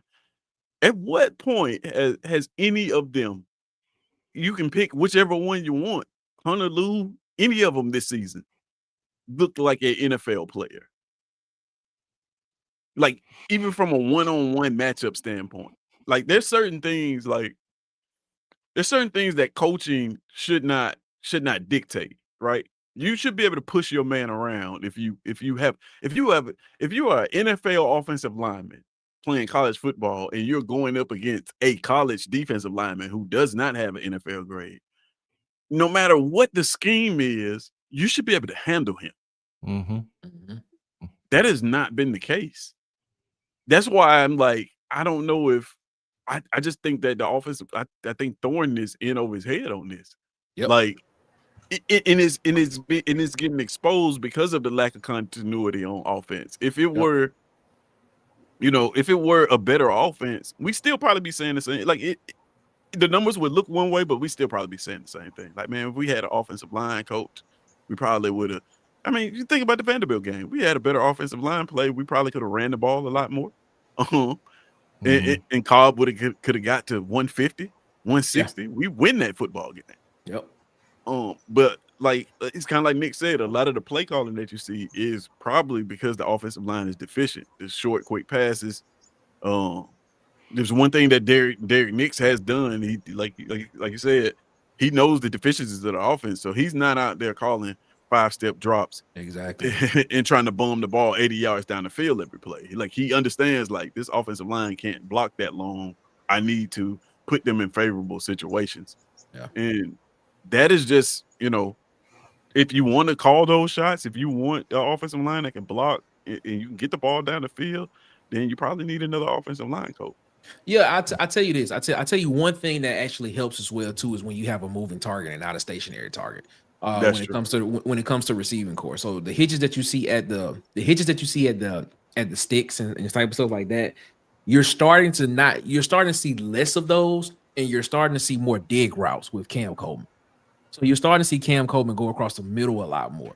So he's a moving target. And it's something that the quarterback can see him moving. He can throw the ball to a spot that he can get to, or as you saw Deuce Knight do last week, put the ball right on his number and make catches. Instead of just having a guy go to the stick, turn around, sit, that gives the defender an opportunity to jump on that and make a play on the ball. If he's moving, the defender has to move with him as well. So, just those little differences are different in the offense as well, too. I was about to say, when hitch routes get picked off, they go for touchdowns. Exactly. Yeah. Let me get up in here. Yeah, O-line coach got to go. Yeah, they've done some things, like you said, with the offensive and the offensive coordinator.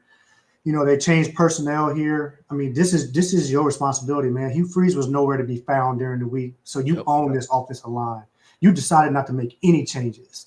You decided not to help your left tackle out there who can't hear and change the snap count. That's your fault. Yep. It's your fault that your offensive line, like Tez was talking about, you got NFL grades. You're making them look bad. You're not teaching them the full mechanics of being an offensive lineman and picking up twist. I can't remember who did the video and actually showed you're taking the easy way out and just teaching them to slide left and slide right. You're not trying to pick up like what you're supposed to be doing. You coaching malpractice too, dude. Like you're getting saved right now by the offensive coordinator and probably DJ Durkin. But yeah, he needs first thing to go. He needs to go because you stood by and let all this stuff go on, and this is your unit, and you decided to not change anything on offensive line. And then when you had to change, you went and brought in a freshman center who was a little bit in over his head instead of go ahead and putting your Mason Murphy in as center, which just seemed to work out better. Yeah, right. So you at fault too, dude. Nah, you don't get. This is the question though. Is just like, okay, why did he make the changes after Hugh Freeze left? That's my. You see what I'm saying? It's just like if he had complete autonomy, why did he wait till Hugh Freeze left to make these changes? And once again, you showed me right then and there that you're not really a good leader. This is your unit. Stand up for your unit. If you need to make changes, go talk to your head coach. Hey, we need to make a change. Yeah. But if the head coach be like, no, this is what we're doing, then I mean, what I'm saying is it doesn't make sense that after Hugh Freeze leave, then we make these changes. Well, I think he probably or like I said, he may have been scared not to go talk to him. I don't know, but for me, it's a leadership thing. If you ain't gonna do it and pull the trigger, it's on you, dude. If he's there or not. I'm not so sure that I'm not so sure that they wouldn't have made a change anyway, even if Freeze had been retained. Like Kale Ellis looked bad in that Kentucky game. Like I think it was determined, like, nah, he can't, he's not ready to play. And I don't doubt that like a 17-year-old who is as talented he is, because he's talented. He's talented. A 17-year-old in practice playing against your friends probably looked the part. They probably looked at him in practice and said, this guy, we can do well with him at center. And the fact that he's come in spot duty in some other games when Connor went out, and he's performed pretty well. It's just that when the lights are on in that Kentucky game and you're playing against people who are not your friends and you're 17 years old, you get taken advantage of. They brought A-gap pressure the whole game and made him make the plays, and he couldn't do that. So I think like the next following week, I would like to think that they probably would have replaced him. I don't know if it would have been Mason Murphy. I was thinking they was going to slide Dylan over there, but you know, apparently Mason Murphy is a pretty decent center. But why I would have loved them. I would have loved to see them make that change during the Kentucky. Yeah, but why wouldn't you do that during the game? Yeah, at halftime of that game was when you probably should have tried somebody else at center. That's baffling, man. Either he's like a Gus Malzahn type of guy where he has loyalty to these players. He ain't gonna change nothing because of who's starting, or he's just not a good leader. He's not gonna make a change. So scared. He's either scared to talk to the coach, or man, like I said, this is your unit. You need to, you know what's best. So So when you have a coach that's inept and he's not showing up for work, he's not holding himself accountable. I doubt very seriously he was holding anybody on that offense accountable at all. So you could just do that on the offense as an offensive line coach, and your head coach is not gonna say nothing because he barely there. He don't want you to call him out for golfing. So like he's gonna be lenient. So I think that was. I really haven't had much to say about this coaching search, but I do agree with DC. This is why I believe it's important. It doesn't matter who it is, in my opinion. That's just why you need a blue collar, like a no nonsense coach that's going to hold the players and the coaches accountable. Somebody that's going to be there in the building. Yeah. So somebody's going to be in the building. Somebody's going to be in the building. Yeah, somebody's going to be in the building. Yes. With the building that was built for like $90-some million. That you have an office in and probably a sofa bed. Right. And you got a shower and a bathroom in there. You only have a cafeteria. Like you ain't got to go nowhere. They got zero gravity beds in there. You can just it's amazing. Other than go see your family to go eat dinner with them or go to church on Sunday and then whatever, You can go down to the equipment room and just get a shirt and some shorts. It's not like you got to go nowhere. They got everything for you, but hey, it is what it is. So we'll see. We'll see what happens. Like I said, it's a lot at stake here. Like I said, this is a turning point, but I'm in the backseat chilling. So as long as we stick to that coach, like that, either Durkin or the Louisville coach or Sumrall, it doesn't matter, whichever one, because I think that's what's the missing link with this team. Mm-hmm. You know what this reminds me of, man. I'm a Phoenix Suns. Pedigree. It got a pedigree. And a pedigree. Maybe if they had put him a putting green in there, he probably would have came to practice. You can't watch people on the putting. You know, you got to be able to go watch people play golf. Put a putting green on the sideline, and he probably would come to practice.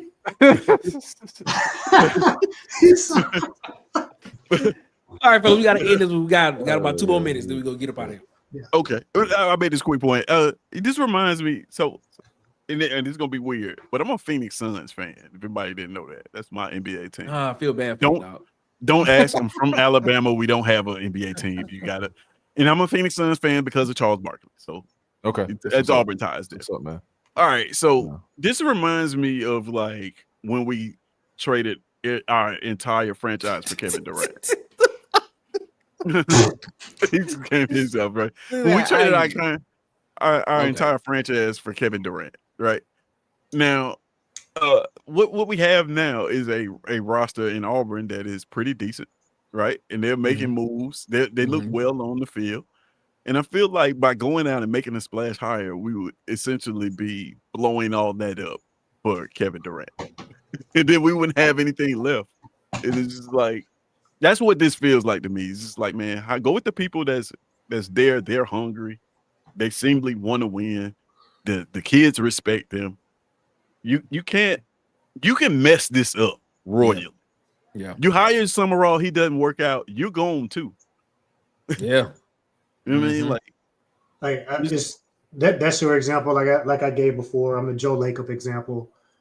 You do your coaching search. You find the guy that's going to be right for your team. Steve Kerr, no coaching experience, first year coach. Yep. I know he had a championship background, but he had never coached before. But he had a good system that he was able to show to Joe Lacob and them on what he was going to be able to do with the offense, and the defense was already kind of set by Mark Jackson right when he left. So yeah, like I said, it's critical, man. Like this decision that he has to make. So it is. This could be Kevin Durant, or this could be, like the Golden State route. So good. Yeah, I'm gonna bring Huggy in real quick. Let Huggy get his thoughts off. 2 minutes, ladies and gentlemen.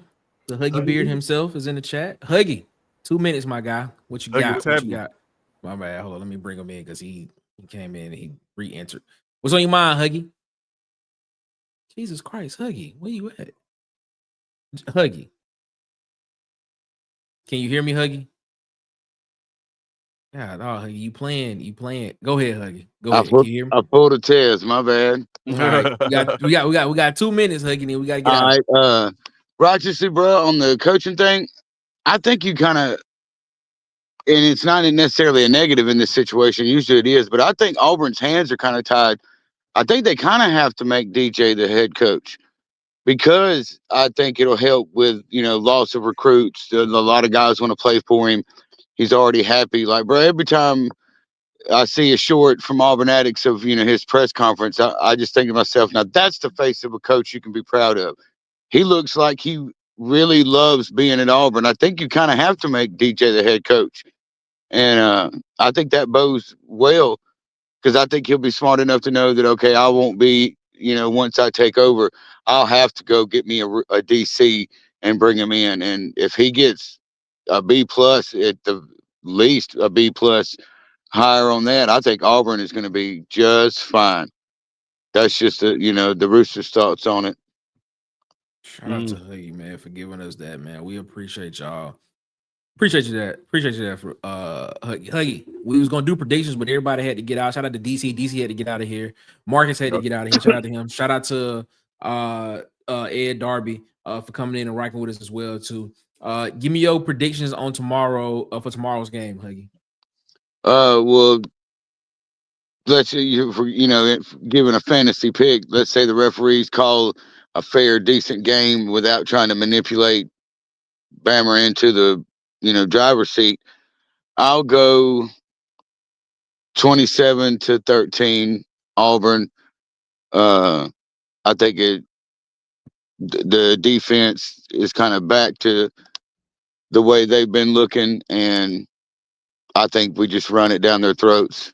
and our boy Cobb goes over 1,000, and all that. Like, shout out to Cobb real quick before we go for quietly having a great year, bro. Like, when you look at how many, you know what I'm talking about? When you look at his stats, it's like, when did he get all this? Where was I there? You feel me? It's like, bro, that just shows you how it really was boiling down to one particular ball and chain holding us down.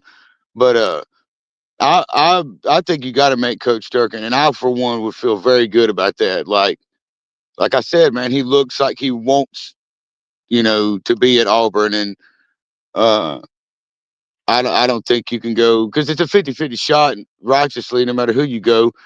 But I don't see anything in any other candidates that would be available that you could be like, well, this guy did this, that, and the third. I don't think there's anybody that is, that far ahead of DJ Durkin. And like I said, he's already been at Auburn all this time. Like, it just feels right, bro. And I think it would benefit Auburn to have a coach that, you're getting paid and it's a business, but I want to be here, as opposed to a guy that, well, y'all had to cut me a big enough check to make me come there. You know what I'm talking about? So I say, after celebrating an Iron Bowl victory, get named head coach. Coach Dirk needs to go out and get him a grill like Slugged Up's got in the picture, and we need to get him a Cuban that says "War Damn." And that would be so amazing, bro. That would be great. That would be great. If he just showed up with a grill in his mouth. Oh my God. Hey, Tez, Yeah. earlier I was talking to Marcus on the phone, and I was telling him about the other night when you said Space Age Pimpin' was the greatest love song. It is. It's the world's greatest love song. But I called Marcus because I was allegedly taking a drive, so to speak. And I was listening to Project Pat, and Gorilla Pimp come on, which is my favorite Project Pat. And I kind of chuckled. I said, that'd have been funny if Tez had been, y'all know what the greatest love song is, right? Gorilla Pimp by Project Pat. It might be the second greatest love song is Gorilla Pimp. You might be, you probably right on Space Age Pimpin', bro. And like the Rooster is a man of his word, not directly after the show, but before I went to bed the other night, I listened to Space Age Pimpin', and I thought to myself, this ain't the first time. It is a love song. That ain't like that's the first time I've ever heard that song, but thinking about it, you say, look, hearing it like you saying it's a love song, you might be right, cuz righteously. Yeah. All right, but 27-13, Auburn and Bama Nation melts down and loses their mind. And I get, as bad as this season is, and it's been a rough one for old Huggy. I said on Twitter the other day that I think that my baby mama secretly had a meeting with Auburn and Florida State football and said, all right, y'all, this is the year we break his ass. He gonna finally give up hope. But there's still a chance I can get my one dream of seeing Bama lose to start the season to the Noles and lose in the Iron Bowl, and that would make it all worthwhile, especially if we get Coach Dirk. Coach Dirk Diggity Dog, that's what I call him. You heard me? So, War Damn, great show, fellas. Shout out to the Huggy Beard, man. Appreciate you so much, Huggy, for coming on and rocking with us as always, my guy. Huggy, Huggy still on? I am indeed still on. You gonna be in locker room tomorrow or no? Oh, you already know what time it is. I'm gonna be on, and I'll be able to watch the game on actual TV, right? Because it's on what, CBS or ABC? Yeah, it's on regular TV. I'll just do like I've done the other times and turn the TV volume down and just be in the the Rooster gonna be up in there crowing, bro. I ain't gonna leave y'all hanging. Shout out to the Huggy, man. Appreciate you. Shout out to Huggy, man. War Damn, fellas. Yes, sir. All right, man. We about to get up out of here, man. We appreciate y'all so much, man, for rocking with us as always, man. Let's get a prediction in real quick. Quick prediction. DC came back in on the audio side. DC. Quick prediction on the game tomorrow.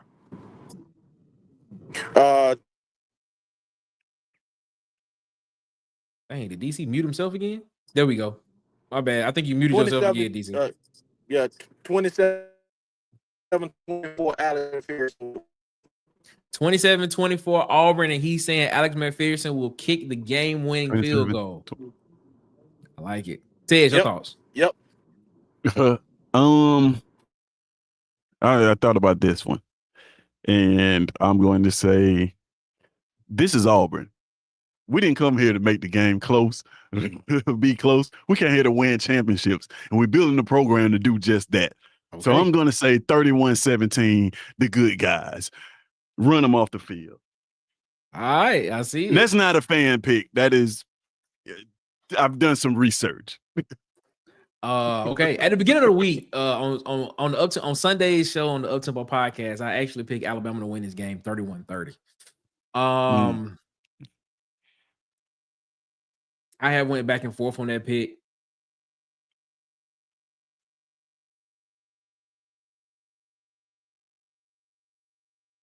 And based on what I've heard, I'm actually gonna change my prediction, man. Okay. I got Auburn winning this game. I got Auburn winning this game 34-31. It's where I'm at. It's where I am. I got Auburn winning this game 34-31. It's my final prediction. That's where I'm at. That's where I'm at. 34-31 Auburn. All right. It is what it is. Ladies and gentlemen, man, we appreciate y'all so much, man, for rocking with us here as always, man. Before we get out of here, as y'all know, man, we'll be in the locker room tomorrow, man. So make sure that you tune in for that. As a matter of fact, tomorrow morning at 9 a.m. tomorrow morning, my guy Nick Beasley from the Nick Beasley Show is doing a Iron Bowl preview, and we're actually going to be live streaming that from this channel as well. So I'll be on there with him as well when we do that show. So be on the lookout for that. But we will be in the locker room tomorrow as well. So make sure that y'all take a look at that. We'll be coming on about 6:15 p.m. is when we'll be coming on to do that. Excuse me, and we'll be in the locker room the whole game. We'll be there, man. As soon as we get done over there, head on over to Auburn X TV for the official post-game show, Tiger Vent with our guy DC Wolf, the mayor Marcus Fitzpatrick, and of course Auburn Tez, man. Make sure that you're over there, man, and we rocking with those guys for the official post-game reaction show. Go subscribe to these YouTube channels at It's SC Season, at Tight Sports and Alabama Football Megacast. I got DC over at Auburn_Addicts. Dustin over at the Uptempo podcast right now. Sharpshooter Sports Talk with I got B Sharp. Vanny Chris over at the Go to Broom podcast. Make sure you go subscribe over there. And of course, the Huggy Beard himself on YouTube and at the Huggy Beard on Twitter. Make sure you go subscribe to Bubba from Bubba and the Old Man Auburn Sports Talk. I got Bubba, man. Make sure you go subscribe to that YouTube channel. Great content over there. JMHO Sports Talk with I got Coach Sean. And of course, On the Block Sports with Coach Carl as well. Make sure you go over there and subscribe to those guys as well. Here is the thumbnail for tomorrow's show. We'll be going live 9 a.m. Central, 10 a.m. Eastern time. We're doing an Iron Bowl preview show with my guy Nick Beasley over at the over on Nick Beasley Show. We'll be doing it from his channel, but it will be live. It'll be simulcast basically to Water Cooler Talk as well. So check that out. I'll be on there with him doing a Iron Bowl preview with him and his audience over there as well. And as always, man, make sure you support the people that support Water Cooler Talk Sports, man. Follow our guy DJ at on TikTok, Instagram, and YouTube at Hollywood_media. That's Hollywood EY. Follow him on Facebook at Hollywood Media with 2 A's. In the words of my guy Marcus, Hollywood. Make sure y'all go over there and subscribe to our guy, man. Mess with the people that mess with Water Cooler Talk Sports. They want to support it as always. And that's my quarterback. That's my quarterback, man. I'm trying to tell y'all, that's my quarterback. We are, let me check and see how far away. We are 1 subscriber away from hitting 900 subs. 1 subscriber away from hitting 900 subs. Ladies and gentlemen, as I stated, we are trying to hit 1,000 subscribers before the end of 2025, and we need your help to do it. And in order for us to do that, we need you to do this stuff for us. Go follow us on Facebook at the Water Cooler Talk Podcast on Facebook. Go follow us on Instagram and TikTok at the Water Cooler Talk on those platforms. On Twitter, follow us on Twitter at CoolersPod23 on Twitter. Make sure you follow us there. And of course, subscribe, like, share, hit the notification bell button here on YouTube. So you know when we post more videos and when we go live. We are 1 subscriber away from hitting 900 subs. 1 subscriber away from hitting 900 subscribers, man. I just had to look it up. And we're trying to hit 1,000 subscribers before the end of 2025. That is what we're trying to do, because I'm telling you, in 2026, Water Cooler Talk Sports is going that way. That's where we going. And you want to be part of it, because I'm telling you, we're going to be a full media company. That's what we striving to be, a full media company that sits around the water cooler and talk about college football, Auburn football, SEC football. Make sure that y'all do that, man. Help us out, man. Help us out. 1 subscriber away from 900 subs, man. We appreciate y'all so much, man. We'll be back tomorrow morning, 9 a.m. with our guy Nick Beasley. We'll be doing that preview show. And then, of course, 6:15 p.m. tomorrow night, we will be excuse me, 6:15 p.m. tomorrow night, 15 minutes before kickoff, we will be getting ready to go into the locker room and get ready for this Iron Bowl, the most important weekend in Auburn football history. Probably the most important Iron Bowl, culture-setting Iron Bowl is where we'll be at. Ladies and gentlemen, man, as always, man, we're going to get out of here. Y'all have a good one. Better yet, y'all have a great one, man. Y'all be blessed. Make sure y'all give the man upstairs above his, because guess what? He deserves all the praise and all the glory. Ladies and gentlemen, until tomorrow, it's a full day tomorrow. Saturday is a full day. Iron Bowl weekend. Facts. Until then, it is always one love. Ladies and gentlemen, we are out this mug. We holla at you, and guess what? We are gone. Boys and girls of all ages, you're tuned into the Water Cooler Talk podcast, the biggest podcast in the world. Yeah. Thanks for checking out this episode of Water Cooler Talks with your hosts, Nick Frazier and Marcus Fitzpatrick. Make sure you like and subscribe on your favorite podcast platform so that you never miss an episode.